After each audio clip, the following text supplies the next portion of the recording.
चुनाव का पर्व देश का गर्व। चुनाव का दिन छुट्टी का दिन नहीं है, सोने या घूमने जाने का दिन भी नहीं है। दिन है अपना वोट डालने का और चुनाव का पर्व मनाने का। चुनाव का पर्व, देश का गर्व।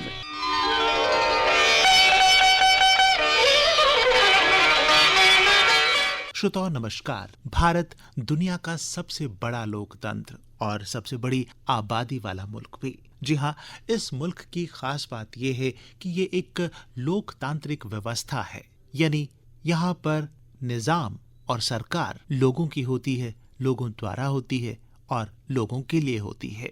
यानी लोग अपनी मर्जी से सरकार चुनते हैं और वही सरकार फिर लोगों के लिए, देश के लिए, देश के विकास के लिए, लोगों की भलाई और बेहतरी के लिए काम करती है।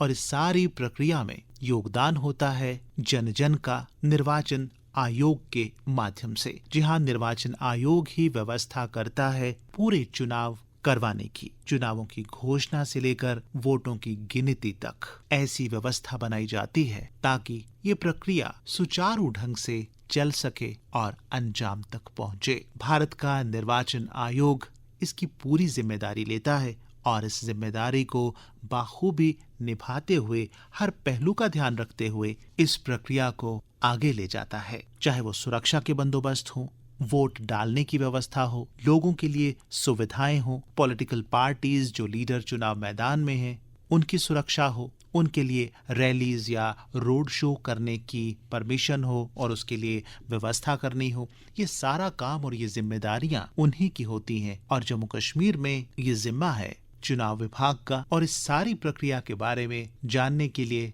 जब हमने बात की जम्मू कश्मीर के मुख्य निर्वाचन अधिकारी श्री पी.के. पोले से, तो उन्होंने हमें विस्तार में हर पहलू के बारे में बताया। श्रोताओ, जम्मू कश्मीर की अगर हम बात करते हैं तो यहाँ सुरक्षा चुनौतियां देश के बाकी हिस्सों के मुकाबले काफी ज्यादा रहती हैं, क्योंकि इस प्रदेश के साथ अंतर्राष्ट्रीय सीमा भी लगती है और नियंत्रण रेखा भी। और जम्मू कश्मीर को खुशहाल देखकर हमारे अड़ोस पड़ोस में कुछ ताकतों को, कुछ तत्वों को तकलीफ तो जरूर होती है। तो इसके लिए यहाँ सुरक्षा व्यवस्था एक बहुत बड़ी जिम्मेदारी बन जाती है। पोले साहब से जब हमने इस बारे में पूछा तो उनका कहना था, जैसे कि आपने सबसे पहले सिक्योरिटी रिलेटेड क्वेश्चन पूछा है, जम्मू कश्मीर में इलेक्शन रिलेटेड जो प्रिपेयर्डनेस रहती है उसमें first and foremost security related preparedness जो है टॉप प्रायोरिटी लेती है। इलेक्शन शुरू होने से पहले जो परिस्थिति रहती है उसका डिटेल में एनालिसिस किया जाता है, उसका जायजा लिया जाता है। जिले लेवल पर उसके लिए एक वल्नरेबिलिटी मैपिंग की कमेटी रहती है जिसमें कि हमारे मजिस्ट्रेट रहते हैं और पुलिस के भी जो है काउंटर पार्ट ऑफिसर्स उसमें रहते हैं, नॉर्मली एसडीपीओ रैंक के।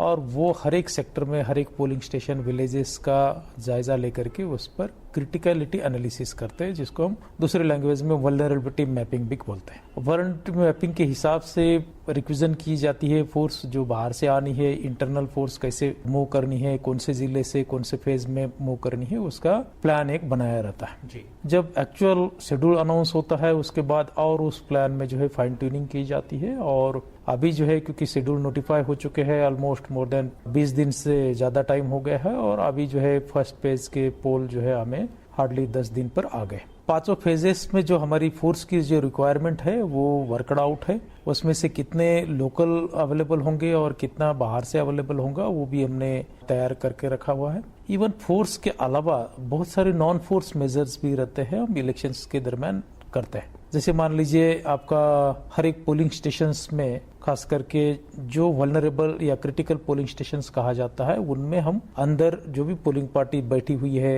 Without compromising the secrecy of vote, उसको कॉम्प्रोमाइज किए बगैर हम अंदर जो है उसको वेबकास्टिंग के लिए इंतजाम करते हैं। और वो वेबकास्टिंग जो है यहाँ भी लाइव दिखाई देती है।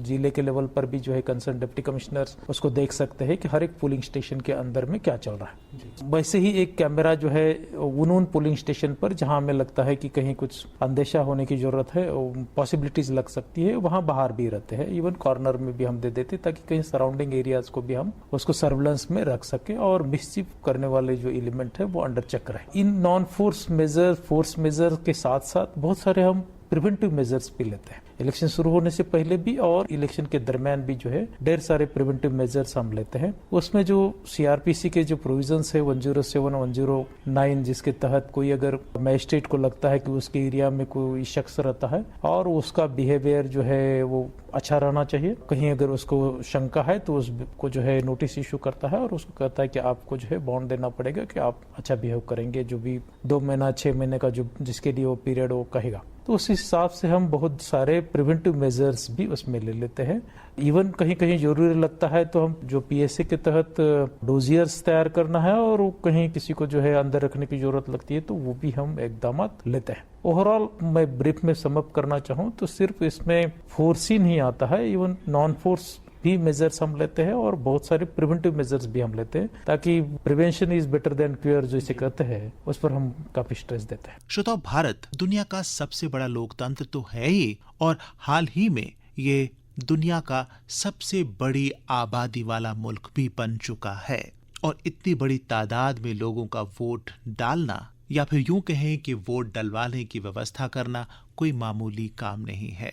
इसी के लिए यहाँ पर्ची से नहीं बल्कि ईवीएम यानी इलेक्ट्रॉनिक वोटिंग मशीन के जरिए वोट डाले जाते हैं, और उसमें भी किसी को किसी भी प्रकार का कोई शक ना हो, ईवीएम के साथ वीवीपैट मशीन भी उपलब्ध करवाई जाती है, जिसमें मतदाता देख सकता है कि जिस पार्टी को, जिस उम्मीदवार को उसने वोट दिया है, क्या वाकई उसी को वो वोट मिल सका है या नहीं। ईवीएम की बैकग्राउंड और वीवीपैट मशीन के बारे में मुख्य निर्वाचन अधिकारी श्री पीके पोले ने इस तरह बताया। मैं आपको जो है सिर्फ वीवीपैट के ही बारे में ही नहीं बताऊंगा। पहले तो आपके जरिए से आम शहरी को ये बताना चाहूंगा कि ईवीएम की जो डेवलपमेंट जो है वो कहीं महीनों में या 1 साल में नहीं हुई है। जो फर्स्ट वर्जन था उसको आने के लिए ही मोर देन 8-10 साल लगे थे। इंडिया के जो top most government institutions science technology के उसमें लगे थे, और उन्होंने जो है फर्स्ट ईवीएम का वर्जन जो है तकरीबन आज 30 साल पहले लाया था जी। और जैसे जैसे टेक्नोलॉजी अपग्रेड होती है उस हिसाब से जो है अपग्रेडेड वर्जन जो है उसके आए हुए हैं। तो कहने का मतलब जो है ईवीएम कहीं महीनों में 1 साल के R&D पर नहीं आई हुई है, और वो एक्सट्रीम वेदर, एक्सट्रीम क्लाइमेट को भी जो है फेस करने के लिए बनी हुई है। चाहे मान लीजिए लद्दाख में -0 टेम्परेचर जाता है, या मान लीजिए केरला में जो है, या सेंट्रल पार्ट ऑफ इंडिया है जैसे महाराष्ट्र है, नागपुर है, जहाँ टेम्परेचर 45 डिग्री से भी ज़्यादा जाता है। ऐसे एक्सट्रीम क्लाइमेटिक कंडीशंस को भी वो बेयर करने के लिए वो रफ एंड टफ एक मशीन बनी हुई है। और अभी तक अलग अलग तरीके से अलग अलग चीजों पर EVM related questions more than 40 के करीब केसेस में रेज हुए हैं, अलग अलग ऑनरेबल हाई कोर्ट्स में, इवन सुप्रीम कोर्ट्स में, और उसका डिटेल में ब्यौरा जो है honourable election commission of India की वेबसाइट पर एक बुक के फॉर्म में डाला हुआ है। और उनमें जो है सभी पक्ष को सुनने के बाद कहीं भी जो है कोर्ट ने जो है उसमें ये नहीं समझा कि नहीं उसमें कोई लैप्सेस हो सकते हैं। जहां तक आपने जो बात की वीवीपैट की, ये वीवीपैट एक ऐसी मशीन है, एक बेसिकली एक प्रिंटर है जो आपके जहां अपना वोट देते हैं बैलेट यूनिट उसके बगल में ही लगा हुआ रहता है, उसी कंपार्टमेंट में रखा रहता है। जैसे आपने मान लीजिए अपना बैलेट दे दिया, जिसको भी आप प्रेफर करते हो उस कैंडिडेट का सामने आपने आपका दबाया, तो वीवीपैट में जो है एक पर्ची निकलती है, उस पर सेम कैंडिडेट का चिन्ह जो है रहता है, और 7 सेकंड्स के लिए वो आप देख सकते हैं उसको, और आपने जिसको बटन दबाया है उसी का नाम उस पर है या नहीं आप चेक कर सकते हैं। अब तक कहीं भी ऐसी कोई कंप्लेंट नहीं आई कि कहीं नाम डिफरेंट आता है। कहीं अगर ऐसा कुछ हो रहा है, या मान लीजिए 7 सेकंड से कम टाइम में वो ड्रॉप हो रही, ज्यादा टाइम ले रही, तो हम जो है इमीडिएटली उसको रिप्लेस कर लेते हैं, लेकिन कहीं भी ऐसा नहीं होता है। जो वीवीपैट मशीन्स है, मतलब 100% पोलिंग स्टेशंस पर वीवीपैट मशीन्स लगाई जाती है। कोई भी पोलिंग स्टेशन वैसा नहीं रहता कि जहां वीवीपैट मशीन नहीं लगाई गई। जब काउंटिंग होती है तो कंट्रोल यूनिट की काउंटिंग होती है, और उसके बाद रैंडमली 5 ईवीएम 5 वीवीपैट जो है उनकी भी काउंटिंग होती है जी। और उनमें देखा जाता है कि जो प्रिंट्स आई है वीवीपैट्स की, और उस पर्टिकुलर बूथ का जो कंट्रोल यूनिट पर जो रीडिंग आई है अलग अलग कैंडिडेट के फेवर में, क्या वो मैच कर रही है या नहीं कर रही है। अब तक ऑलमोस्ट जो है मोर देन 15 साल हो गए वीवीपैट भी यूज में है, और 100% पोलिंग स्टेशन पर भी इसको लगाते हुए मोर देन 5-7 ईयर्स हो गए हैं। कहीं भी इनमें कॉन्ट्रडिक्शंस नहीं आया है कि जो इलेक्ट्रॉनिक रीडिंग थी और जो प्रिंट जो है इसमें कहीं मिसमैच हुआ है। डेफिनेटली जो आपका कहना है कि इस पर संदेह है या दूसरी चीजें है, मैं उसमें पॉलिटिकल इसमें नहीं जाऊंगा, लेकिन इतना जरूर बताऊंगा कि आप जब वोटिंग के लिए जाएंगे तो जरूर बैलेट यूनिट पर आपने जब अपना जिस भी कैंडिडेट को पार्टी को चुनना है उसको चुनने के बाद, या मान लीजिए कोई कैंडिडेट आपको लगता है कि प्रेफरेंस वाला नहीं है, तो नोटा को दबाने के बाद आप जरूर उसमें देखिए कि उसी को वोट पड़ रहा है या नहीं पड़ रहा है। और 7 सेकंड के लिए जो है वो पर्ची आप ट्रांसपेरेंट ऊपर से ही देख सकते हैं, कहीं आपको उसकी डिफिकल्टीज नहीं नजर आएगी। श्रोताओ, चुनाव पूरी तरह साफ सुथरे, आजादाना, निष्पक्ष और जवाबदेह तरीके से पारदर्शी ढंग से करवाना ये जिम्मेदारी निर्वाचन आयोग की होती है, जिसकी वो पूरी व्यवस्था करता है। आदर्श आचार संहिता चुनाव की घोषणा के साथ ही देश भर में लागू हो जाती है, जिसका अनुसरण, जिसका पालन हर किसी को करना होता है।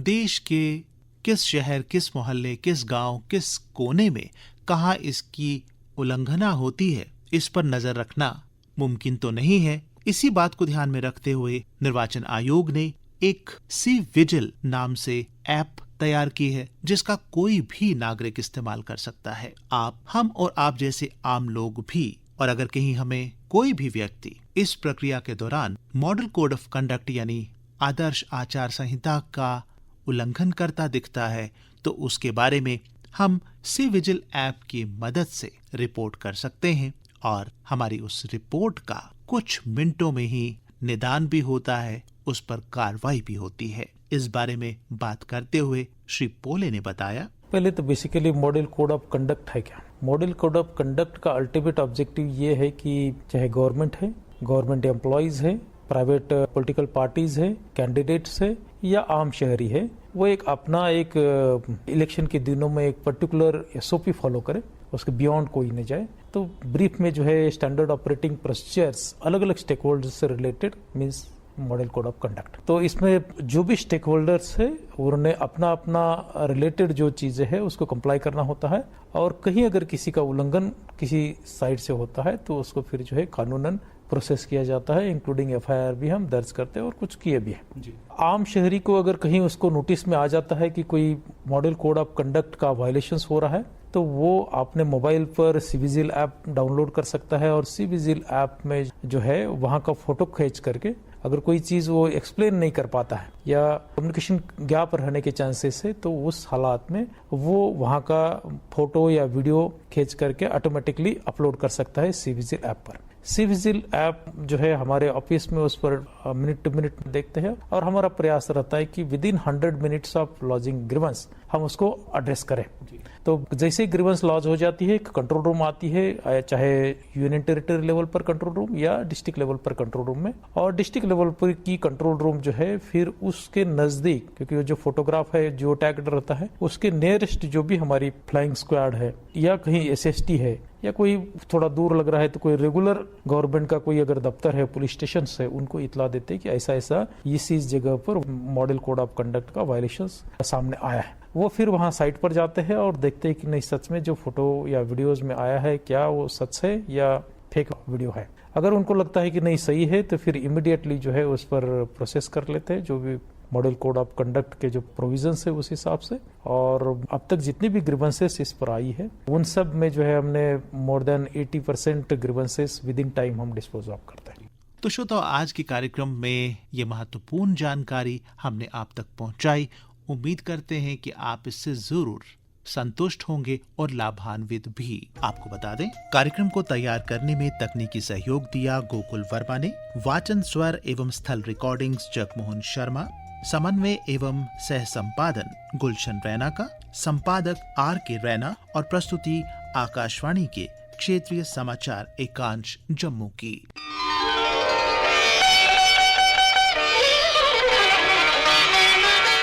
चुनाव का पर्व, देश का गर्व।